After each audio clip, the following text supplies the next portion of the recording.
May I come in, sir? Yeah. Good afternoon, sir. Good afternoon. Token ठेवा आणि बसा. Thank you, sir. कुठून आलात बरं तुम्ही? सर मी सध्या सहाय्यक निबंधक सहकारी संस्था गट या पदावर तालुका वेल्हा जिल्हा पुणे या ठिकाणी कार्यरत आहे. मात्र मी मूळचा सोलापूर जिल्ह्यातील माळशिरस तालुक्यातून गोरडवाडी या गावातून आलो आहे. बर. आता तुम्ही सध्या जे आहे सहाय्यक निबंधक आहात. आता तुम्हाला कुठलं पद हवं आहे बरं? सर सध्या माझा पहिला प्रेफरन्स पोलीस उपाधीक्षक आहे. ओके. DYSP हे पद तुम्हाला हवं आहे? Yes sir. बर.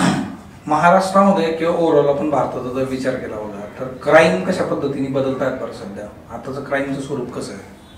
सर सध्या क्राईम सांगायचं झालं तर महत्त्वाचं जे आधी पारंपरिक गुन्हे होते त्यातून एक सायबर क्राईम एक मोठ्या प्रमाणावर वाढताना दिसत आहे. आणि सेकंड महत्त्वाचं गेलं तर जे की बाल गुन्हेगार आहेत आणि जी मोठं गुन्हेगार आहेत ते बाल गुन्हेगारांचा वापर करून गुन्हेगारी घडवताना दिसत आहेत. आणि तिसरी गोष्ट की व्हाईट कॉलर गुन्हेगार आहेत ते प्रमाण वाढत आहे. सर मला सांगा आता लडाखमध्ये काय सुरू आहे बरं सध्या? सर गेल्या आठवड्यामध्ये लडाख या ठिकाणी तिथे काही युवक आणि वेगवेगळ्या संघटना एकत्रित येऊन ते आंदोलन करत होती. कारण 2020 साली भारतीय जनता पार्टीने त्या ठिकाणी स्थानिक स्वराज्य संस्थेचं इलेक्शन वेळी त्यांना आश्वासन देते की नवीन राज्य निर्माण केले जाईल. आणि दुसरी गोष्ट की त्यांना परिशिष्ट 6 मध्ये सामील करायचंय. या दोन मुद्द्यावरती तेथील युवक आणि काही संघटना आंदोलन करत आहेत. बर. सोनम वांगचुक आता सध्या कुठे आहेत बरं? सर सोनम वांगचुक यांना राष्ट्रीय सुरक्षा कायद्याअंतर्गत अटक करण्यात आलेली आहे. राजस्थान या ठिकाणी आहेत ते. आता सोशल मीडियावर बऱ्याच ठिकाणी चर्चा आहे बघा की सोनम वांगचुक यांना अटक करणं जे आहे ते अपेक्षित नव्हतं. तुम्हाला काय वाटतं बरं? सर सोनम वांगचुक यांना अटक करण्यामध्ये लडाख या ठिकाणी पोलीस महासंचालक यांनी पत्रकार परिषद घेऊन काही निरीक्षण नोंदवले. त्यांना त्यांच्या हालचाली पाठीमागील 2 महिन्यापासून एक संशयास्पद वाटत आहेत. त्यांनी पाकिस्तान बांगलादेश या ठिकाणी काही व्हिजिट केल्या होत्या आणि एकंदरीतच त्यांचं पाठीमागचं काही रेकॉर्ड बघता संशयास्पद हालचालीवरून त्यांना अटक केलेली आहे. हां, हे आता ओव्हरऑल गव्हर्नमेंट किंवा यंत्रणांचं स्टेटमेंट हवं. याच्यावर तुमचं वैयक्तिक मत काय आहे की जो सगळा पट आहे त्यांचा, त्यांनी जे काही काम केलेलं आहे आर्मीसाठी केलेलं असेल किंवा इतर गोष्टी त्यांनी ज्या काही लडाखमध्ये डेव्हलपमेंटसाठी केलेलं आहे बघा ते बघता? सर प्राथमिकरित्या असं सांगायचं झालं तर त्यांना अटक राष्ट्रीय सुरक्षा कायद्याअंतर्गत प्रतिबंधात्मक एक पुढील काही होऊ नये आणि तेथील युवक शांत झाला पाहिजे अशा अटीवरतीच केलेले आहे. त्यांना काही अटक नाही. त्याच्यामुळे वातावरण अजून जास्त गडबड झालं असं वाटत नाही का बरं? की जी गोष्ट फक्त लडाखपुरती जी आहे ती मर्यादित होती ती संबंध जे आहे भारतभरात आणि आता भारताच्या बाहेरून पण प्रतिक्रिया त्याच्यावर यायला लागल्या. Yes sir. काही प्रमाणात तर असं जाणवते की मात्र आता रिसेंटच पोलीस वेगवेगळ्या गोष्टीने त्यांचा तपास करत आहेत. त्यांचा रेकॉर्ड चेक करत आहेत. जे काय असेल ते एक रेकॉर्ड मिळाल्यानंतर तिथून कारवाई पुढे चालूच होईल. सहकारमध्ये तुम्ही आज काम करताय बघा. सहकारचं पहिलं धोरण आता जाहीर झालेलं आहे 2025 मध्ये. याचे काही महत्वाचे मुद्दे सांगू शकता तुम्ही काय आहे त्याच्यामध्ये? सर आता रिसेंटली 2025 साली माननीय सुरेश प्रभू समिती यांच्या अध्यक्षतेखाली सहकाराचे दुसरं सहकार पॉलिसी जाहीर करण्यात आलेलं आहे. त्यामध्ये सहकारामुखे 6 स्तंभ सांगितले. ते 6 स्तंभ सांगायला गेले तर पहिला स्तंभ हा एक मजबूत पायाभूत सुविधा पाहिल्या. दुसरा जी काही अगोदरच्या किंवा विद्यमान सहकारी संस्था आहेत त्यांचं पुनर्जीवन करणं गरजेचं आहे. आणि नवनवीन क्षेत्रामध्ये सहकार आणखी वाढवला पाहिजे. तसेच सर्वसमावेशक सहकार आणि सर्वदूर पोहोच हे एक महत्त्वाचं त्यामध्ये सांगितलेलं आहे. तसेच आधुनिक सांगायची गोष्ट झाली तर जी सहकारामध्ये एक शाश्वत आर्थिक विकास या दृष्टीनं प्रयत्न करणं गरजेचं आहे. सहकार जो आहे त्यांनी जे अपेक्षित यश देणं आपल्याला अपेक्षित होतं ते काही दिलेलं नाही आहे बघा. मागच्या सगळा इतिहास जर आपण बघितला त्याची काय कारणं वाटतात बरं तुम्हाला? सर मुळात सहकाराची घोडदौड ही 1991 पर्यंत खूप वेगानं चालू होती. मात्र 1991 साली भारत सरकारने नवीन आर्थिक धोरण आणलं. उदारीकरण, खाजगीकरण, जागतिकीकरण. त्या अंतर्गत एक कॉर्पोरेट वर्ल्डशी सहकाराशी स्पर्धा करावी लागत आहे. तेवढ्या प्रमाणात सहकारामध्ये भांडवलाचा अभाव आहे ही पहिली गोष्ट आहे. आणि दुसरी गोष्ट सांगायचं झालं तर sir cope up with new technology trends ह्याशी सहकाराला जुळवून घेणं अवघड जाते. तिसरी गोष्ट मॅन पॉवरचा प्रमाण खूप कमी आहे. आणखी चौथी गोष्ट सांगायचं झाली तर सर एक राजकीय हस्तक्षेप सहकारमध्ये वाढताना दिसतंय. बरं, आता तुम्ही कॉर्पोरेटचा उल्लेख केला बघा. कॉर्पोरेट गव्हर्नन्स काय असतं बरं? सर कॉर्पोरेट म्हणजे पूर्ण खाजगीकरण झालेलं असतं. मोठमोठं इंडस्ट्रियलायझेशन असतं. त्यामध्ये आंतरराष्ट्रीय वेगवेगळ्या चांगल्या कंपन्या इन्व्हेस्टमेंट करतात. त्यांच्याकडे भांडवलाचं प्रमाण खूप मोठ्या प्रमाणात असतं जे की तेवढं सहकारमध्ये कॅपिटलचा अनुभव नसतो. आपण आपलं कॉर्पोरेट गव्हर्नन्स जे आहे आता जे प्रशासन आहे त्याच्यामध्ये आणलं पाहिजे का? नाही सर, मला तर वाटतं नाही आणली पाहिजे. का बरं? सर पूर्ण कॉर्पोरेट गेलं तर सहकारचं जे मोटिव्ह आहे किंवा सहकार्य सच नाही, ओव्हरऑल याच्यामध्ये जे काही प्रशासन आहे आपलं.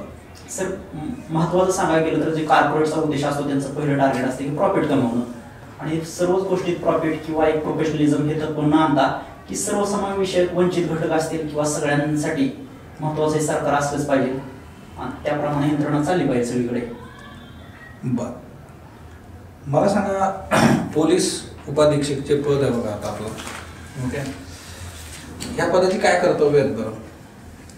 सर पोलीस उपाधीक्षक जर ते उपविभागामध्ये कार्यरत असतील तर त्यांचं सगळ्यात महत्त्वाचं पहिलं प्रायोरिटी तत्वावर सांगायचं झालं तर लॉ अँड ऑर्डर मेंटेन करणं त्या ठिकाणी, दुसरं crime prevention, crime detection, crime investigation, आणि तिसरं माननीय पोलीस अधीक्षकांना कामामध्ये मदत करणं एक महत्त्वाचे कार्य आहेत. संघटित गुन्हेगारी काय असतं? सर संघटित गुन्हेगारी हे दोनपेक्षा जास्त लोक एकत्र येऊन गुन्हा करतात आणि त्या ठिकाणी जे दहशतीचं वातावरण असते किंवा त्यांच्या अगोदर त्यांच्या ग्रुपमध्ये एखाद्या जर व्यक्तीने अगोदर गुन्हा केलेला असेल तर ते एक संघटित गुन्हेगारी समजली जाते, जे की महाराष्ट्रामध्ये मोका ऍक्ट 1999 साली करण्यात आलेला आहे. बरं, जेव्हा एखाद्या व्यक्तीला तडीपार केलं जातं बघा, त्या नेमकं काय केलं जातं बरं? सर त्यांना ते ज्या ठिकाणी रहिवास करतात किंवा त्यांचा जो लोकल एरिया असतो त्या ठिकाणी त्यांना वेगवेगळे प्रोग्राम असतील, कार्यक्रम असतील, अशा ठिकाणी जवळ आलं का तिथून दुसरीकडे त्यांना स्थलांतर केलं जातं, नोटीस पाठवली जाते पोलिसांकडून. आणि त्यांनी जर तिकडे जाऊन गुन्हा केला तर? नाही सर, त्यांना त्यांच्यावरती कंट्रोल ठेवलं जातं, ते कंटिन्यू त्या तपासामध्येच त्यांच्यावरती नियंत्रण असतं आणि जर गुन्हा केला तर जी काही शासन कारवाई ती केली जाते.